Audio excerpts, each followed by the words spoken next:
Fernando Aramayo, representante también del PNUD, y un panelista y un analista que va a estar también en una de las mesas, es quien nos acompaña hoy. Fernando, muchas gracias. Hablar de lo que es la democracia y la gobernanza, tanto se ha escuchado desde la inauguración, desde algunos invitados.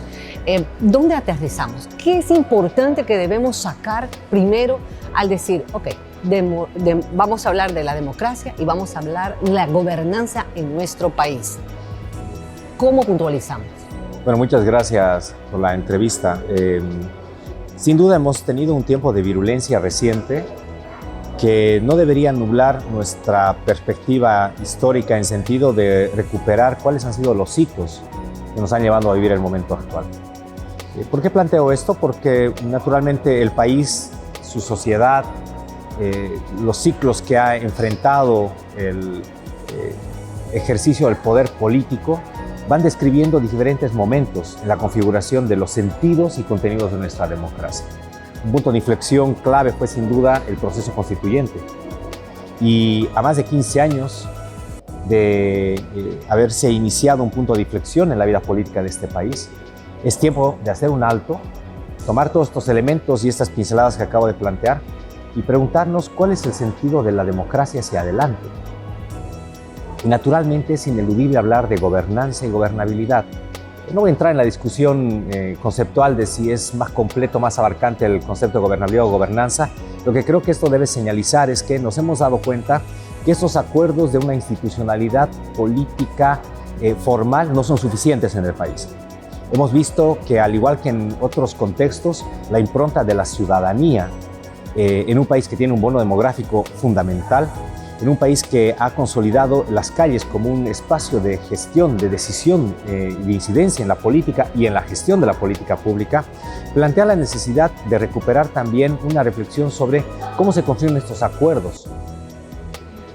Y todos estos elementos adquieren otra connotación, no solamente porque Bolivia está iniciando un ciclo político, sino porque estamos en un escenario que no habíamos previsto, el de la pandemia, que ha constituido también una suerte de examen, de prueba final para nuestra institucionalidad, nuestros gobernantes, nuestros liderazgos y nuestros propios mecanismos de solidaridad social.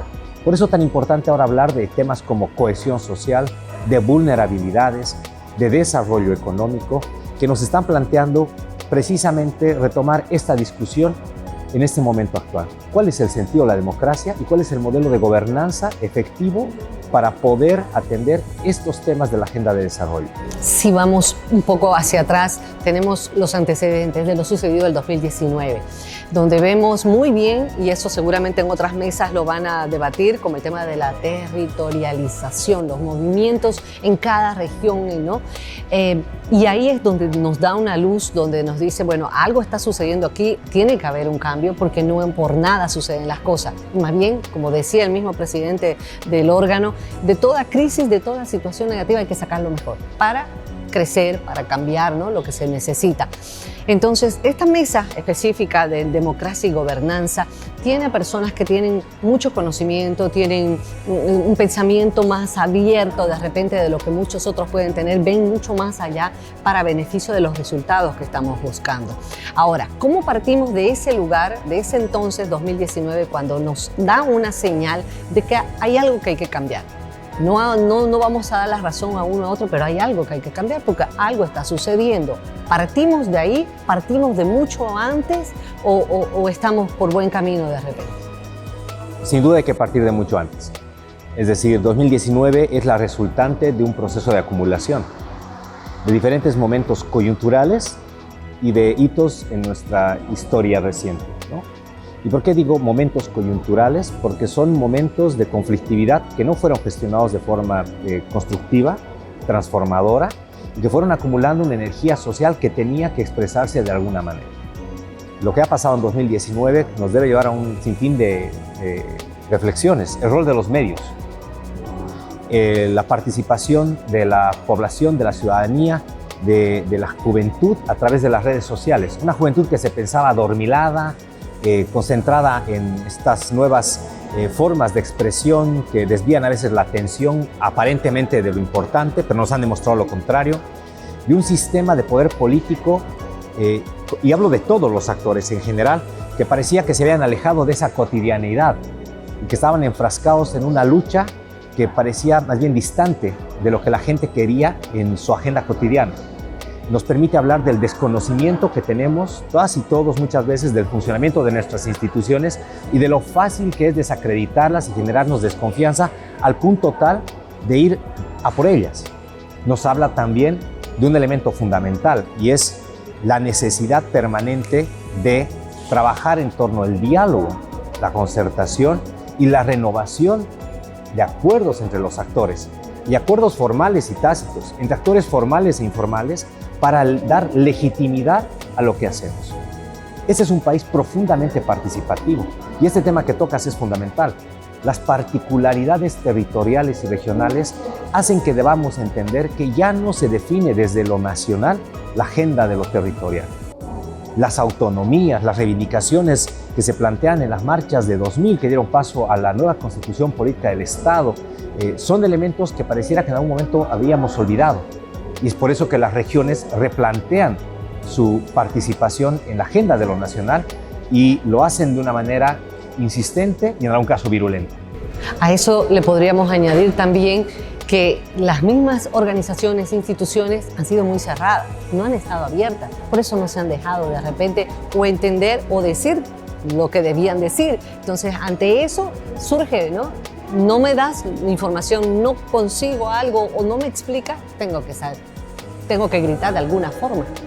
Es fundamental el tema de que las instituciones comprendan que tienen que abrirse a la ciudadanía para salir de esa espiral de odio y amor a la institucionalidad democrática. Es decir, la detesto cuando estoy por fuera, cuando necesito de ella, cuando tengo que